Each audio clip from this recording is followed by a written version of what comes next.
en el versículo 6. Pueden confirmar con un amén cuando lo hayan encontrado. Salmo 68:6 dice así. Vamos a leer la primera parte que dice: Dios hace habitar en familia a los desamparados. Leámoslo todos juntos. Dios hace habitar en familia a los desamparados. Amén.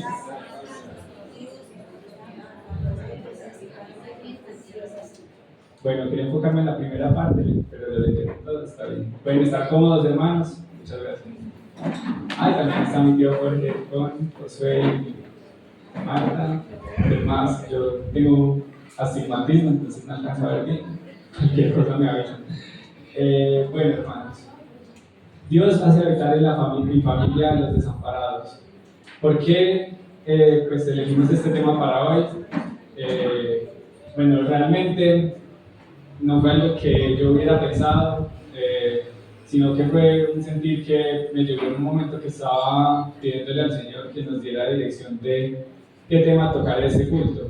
Yo siempre había pensado que las enseñanzas de la familia se enfocaban mucho en cómo debía ser la familia, cómo era la familia cuando tenía al Señor, y siempre se enfocaban como en la parte del núcleo familiar, los padres, los hijos, los hermanos, etc.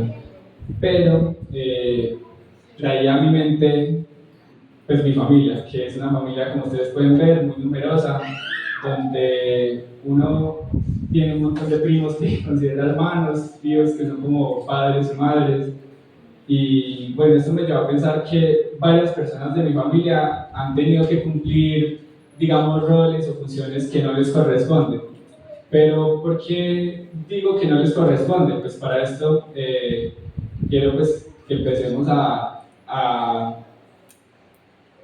este tema viendo cómo fue el diseño original de la familia que tenía el Señor. Entonces, cuando hablamos de que hay unos roles en la familia, es porque el Señor los instituyó debido a un diseño original que tenía para la familia. Vemos esto en algunos apartados, como por ejemplo en Génesis, cuando se le da la orden al hombre y a la mujer de que se multipliquen en toda la tierra y que tengan hijos, ¿cierto? Asimismo, vemos algunas funciones, por ejemplo en Efesios, cuando se habla de cómo se deben llevar los padres con los hijos, cómo debe ser esa relación que tenemos con nuestros padres, de respeto, de dejarnos instruir, y de los padres instruir a los jóvenes y también hacerlo mediante la corrección. Asimismo, en Deuteronomio hay una de las leyes más importantes para la familia, que es instruir al niño en el camino del Señor. Amén. Entonces, podemos ver que, digamos, estos roles fueron enviados por el Señor para que lo cumpliéramos. Pero, a pesar de que el Señor creó un diseño perfecto, el hombre es imperfecto. Nosotros somos imperfectos y cometimos el error de pecar en el jardín del Edén.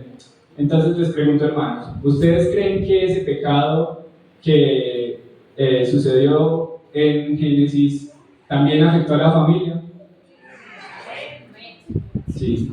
Entonces, ¿de qué forma afectó a la familia y por qué decimos pues que esto causó problemas? En primera medida porque pues pecamos y cometemos ahora el error de también pecar con nuestras familias, de ser irresponsables con ellos, de alejarnos de ellos y de no cumplir los deberes que deberíamos cumplir en familia. ¿Amén?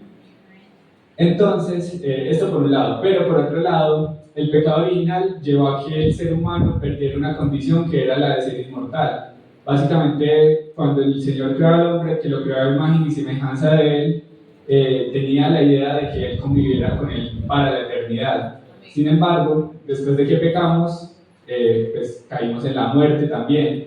Entonces, físicamente, todos nos morimos, eso no hay nadie que se salve de ello.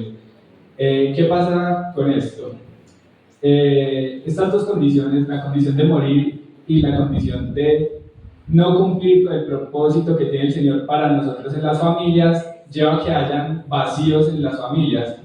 ¿Por qué? Porque, por ejemplo, los padres pueden abandonar a sus familias, pueden dejar a su mujer y a sus hijos tirados, o los hijos podemos escapar de casa dejando un vacío allí, o por muertes o decesos naturales, digámoslo, o cualquier accidente, se puede morir alguien de la familia y queda un vacío allí, ¿cierto? ¿Qué pasa con este vacío? En la Biblia hay un ejemplo muy claro y es el ejemplo de Noemí y Ruth. Creo que todos conocemos la historia, pero bueno, más o menos la resumo. Noemí era una mujer israelita que tenía un esposo, dos hijos, y bueno, después de que murió su esposo, sus dos hijos consiguieron esposas, que tenían de nombre Orfa y Ruth, ¿cierto?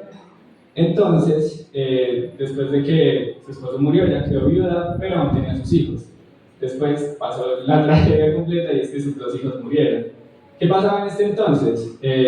Como ustedes conocen las sociedades de antes, la mujer tenía una función muy limitada. Entonces, el único que podía proveer, digámoslo, o mantener y velar por la seguridad de esas mujeres era un hombre, pero ya no había quien lo hiciera. Si leemos en Ruth capítulo 1, versículo 5,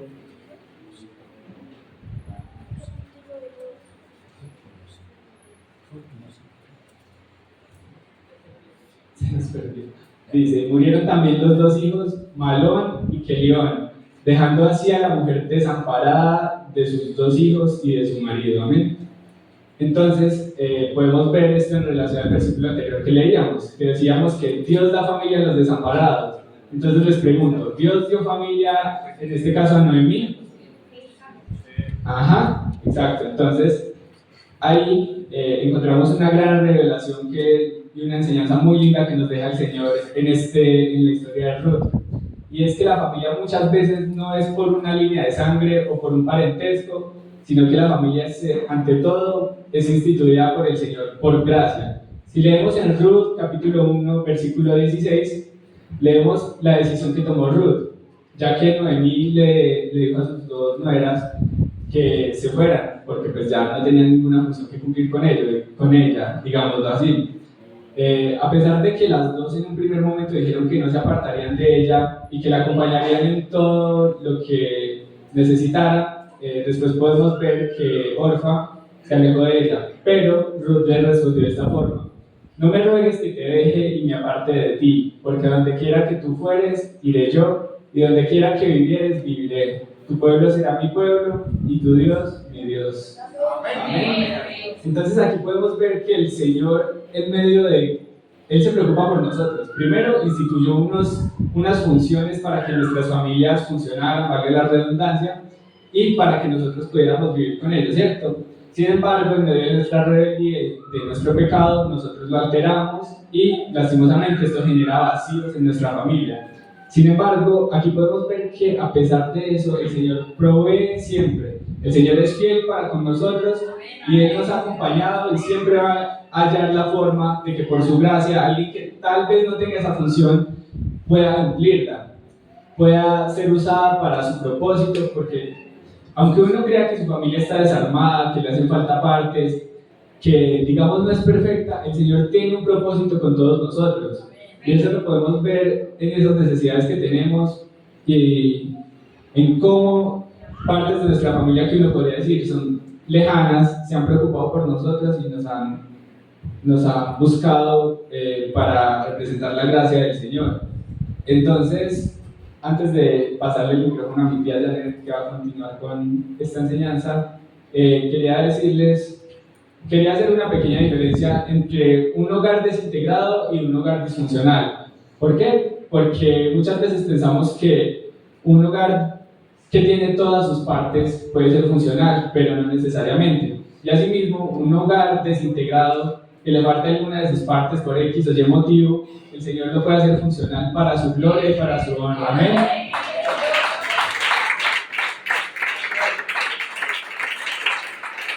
Bueno, y ya con esta pequeña introducción, doy paso a la predicadora Janet. Dios los bendiga, mis hermanos. Dios los bendiga, hermanos. Un saludo para todos en el nombre de nuestro Señor Jesucristo. Bienvenidos todos y a todas las personas que nos visitan por primera vez o que llevan unos días asistiendo.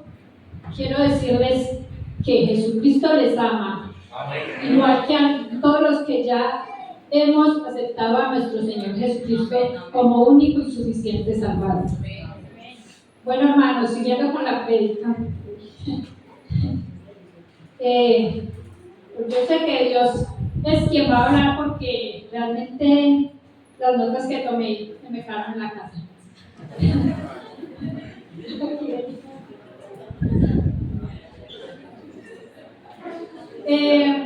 Diego nos está hablando de que muchas veces pues nos sentimos desamparados y lo estaba haciendo de una forma pues con un ejemplo claro sobre lo que le sucedió a una mujer que se llamaba Ruth. Ella en un momento dado se sintió desamparada. Tanto fue que en un momento le decía a los del pueblo: por favor, no me llamen más Noemí, sino llamadme Mara. Mara quiere decir amargura. O sea, era tanto su dolor, su angustia, y también que llegó a tal punto de la amargura. Tomó una actitud un poco diferente.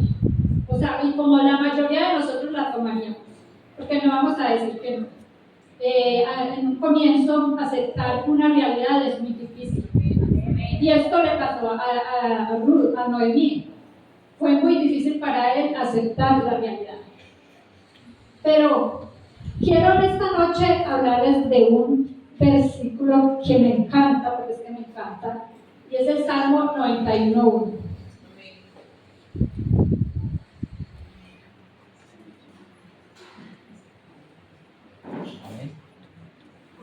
El 90, perdón.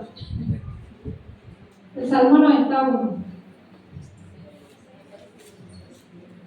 Y dice la palabra del Señor: Señor, tú nos has sido refugio de generación en generación, antes que naciesen los montes y formase la tierra y el mundo, desde el siglo y hasta el siglo, tú eres Dios. Amén. Gloria a Dios, ¿cuánto lo creen? Amén. Y quisiera en esta noche concluir con lo que es un refugio. ¿Qué es un refugio?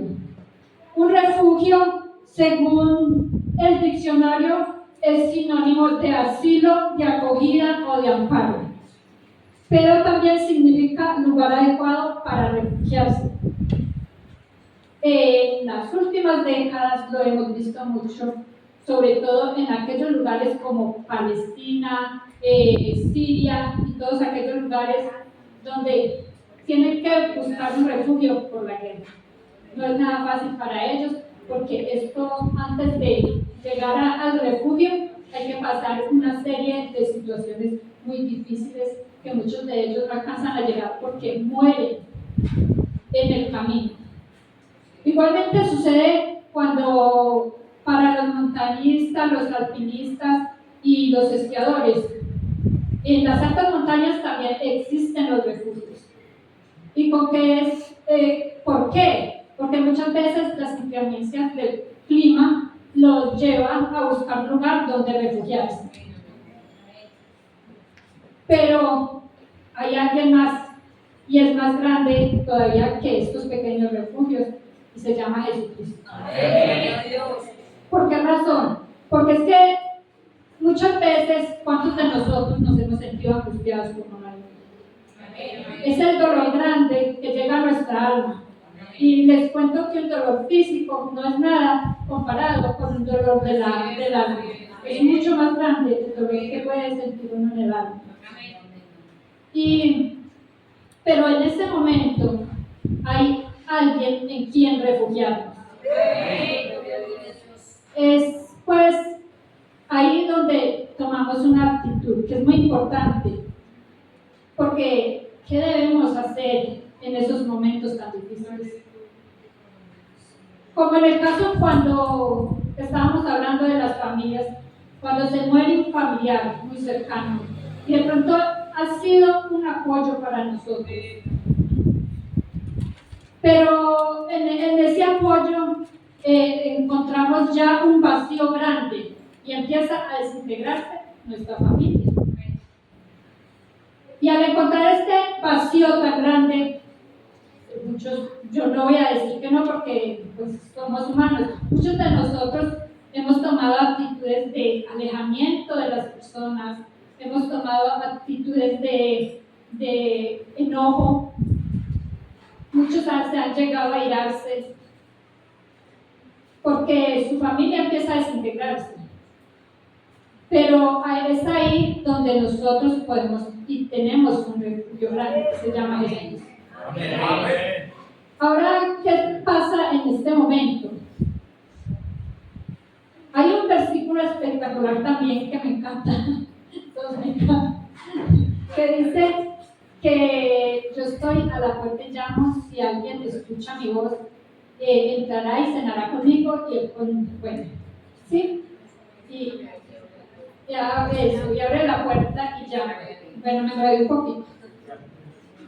Les cuento, hermanos, que si usted es de las personas que en un momento dado, claro, el primer momento es de sorpresa y seguro que muchos vamos a reaccionar con enojo.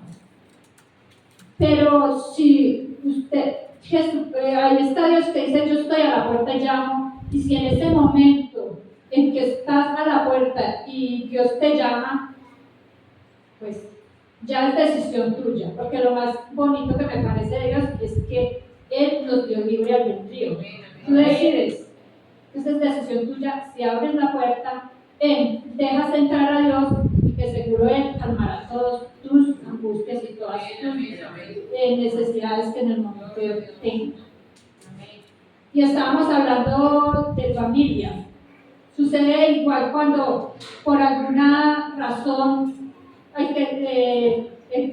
se tiene que separar uno de su esposo, o por alguna razón se muere uno el padre o la madre, y ahora hay que enfrentar la situación de cuidar a unos niños, o por alguna razón en algún momento se tuvo una pareja y tuvo que ser madre soltera, o también un padre soltero, porque ahora se ve mucho. Y como nos decía Diego, aunque no fue el formato de Dios, nosotros pecamos y ahora tenemos esta consecuencia. Pero, ¿qué sucede? Dios a nosotros no nos ha dejado solos. Lo acabamos de decir. Señor, tú nos has sido refugio de generación en generación. Hay que enfrentarlo, hay que tomar la mejor actitud y seguro que si estamos de la mano del Señor, iremos, pues Dios nos guiará. Seguro nos protegerá y será ese refugio durante todo nuestro tiempo. Y esto es muy bonito. Y vemos en el caso de varios casos en la Biblia. Y uno de los primeros, lo vamos a mencionar, es en las primeras generaciones, el caso de Agar. Una mujer porque en ese momento de esclavitud que se permitía la esclavitud, y el esposo podía acostarse con la esclava con permiso de la esposa, y en ese momento Sara, viendo que ella no podía tener hijos, le dijo a Agar que se acostara con su esposo, que era Abraham. Ella tuvo un bebé, pero llegó un momento difícil porque había una promesa de parte de Dios. Nos adelantamos muchas veces. ¿Y qué sucedió?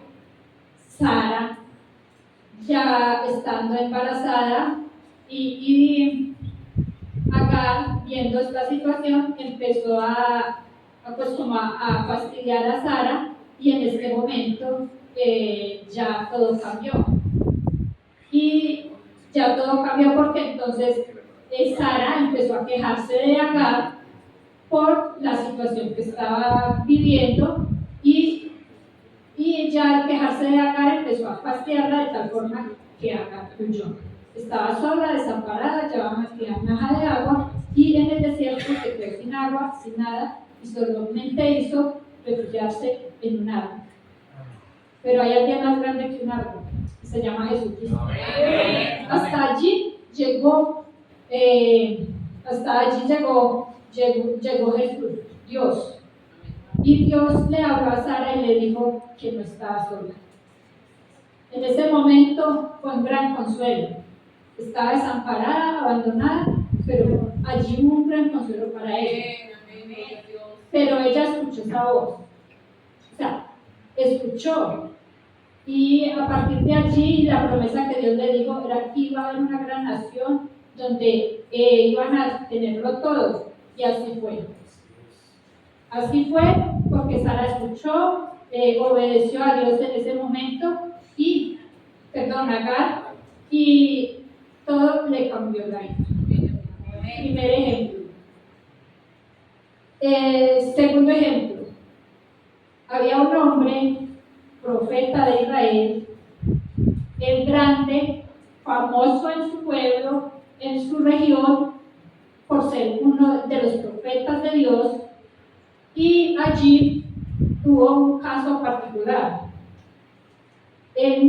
También habían profetas de un dios que se llamaba Baal, pues y que todo el mundo seguía. Era una imagen. Y él allí llegó y entonces hubo un momento donde se retaron con la esposa, Jezabel, y se retaron y allí entonces hubo un gran acontecimiento donde empezaron pues a ver cómo les digo. Toma agua.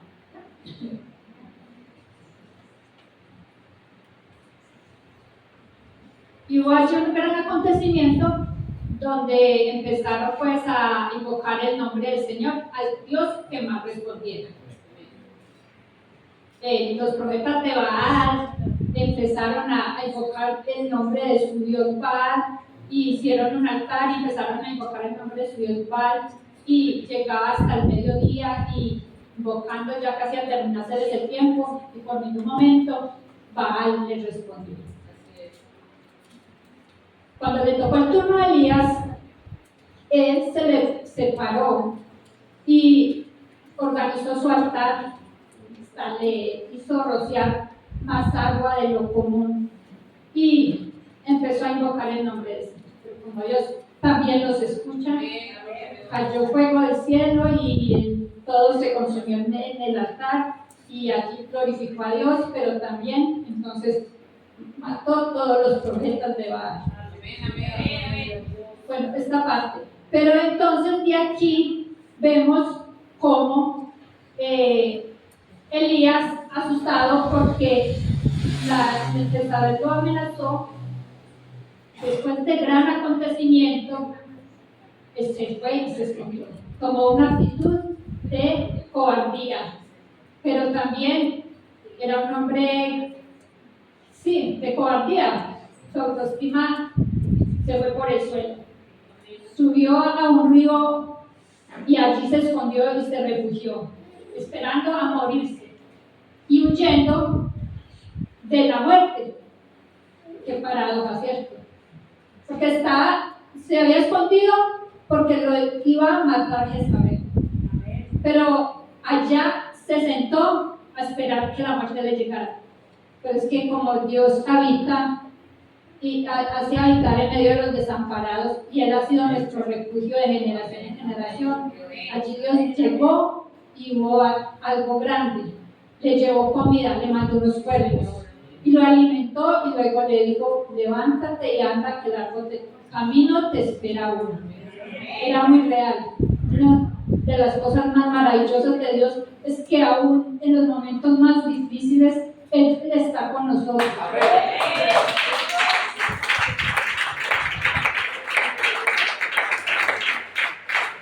Y puede ser que muchas veces no lo sintamos, porque por experiencia propia he pasado momentos en los últimos tiempos muy difíciles y he pensado que Dios ya no está a mi lado, y en medio digo: pero me comporto bien, pero he pensado esto: Pero ¿sabe algo?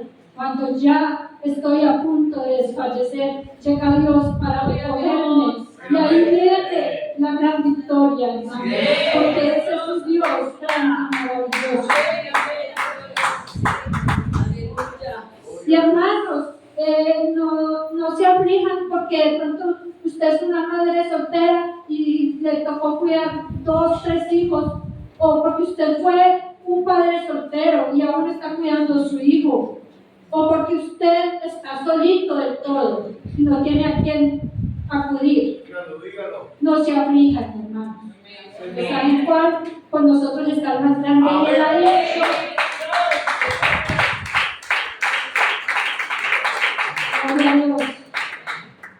Y Él ha dicho en esta noche que Él hace habitar a los desamparados en familia. Y eso es una verdad muy grande, hermanos. Pues hermanos, si quisiera mencionarle aquí cantidad de casos, seguro los encontraría. Pero, bueno, el tiempo se nos va. Voy a mencionar el último caso.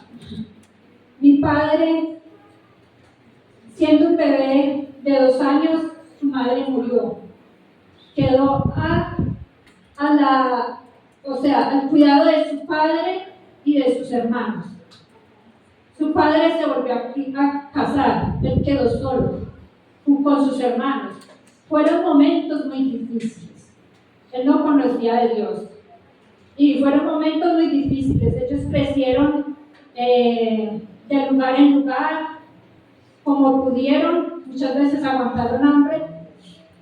Y a pesar de que mi abuelo tenía tierras porque se consideraba, era un hombre con buenas propiedades, ellos tuvieron momentos de aguantar hambre. No había quien los guiara, no había nada. Mi padre se casó muy joven, de 22 años, mi madre tenía 16 años. Eran 2 muchachos. Pero algo bonito es que él supo cómo manejar su familia. Y llegando ya más o menos cuando tenían 3 hijos, alguien les habló de la palabra de Señor. Y en ese momento su refugio fue Dios.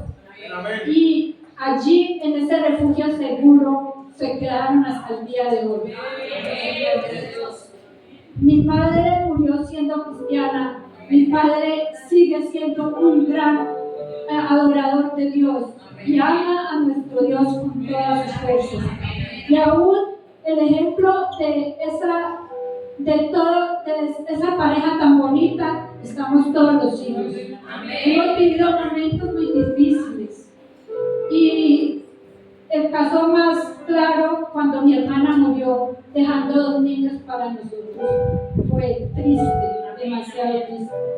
Pero gracias a Dios nos dio la fuerza para que los muchachos se levantaran con nosotros. Y ellos crecieron, son muy buenos muchachos. Sabemos que no han llegado a los pies de Cristo, pero nuestra esperanza es que algún día lleguen a los pies de Cristo. Gloria a Dios. Y con este testimonio me les despido. Recuerden que Cristo está al lado de ustedes. Yo sé que hay momentos muy difíciles que uno quisiera salir corriendo porque no sabe qué hacer, pero en ese momento tenemos unas rodillas con el cual podemos clamar a nuestro Señor Jesús. El Señor Jesús les bendiga.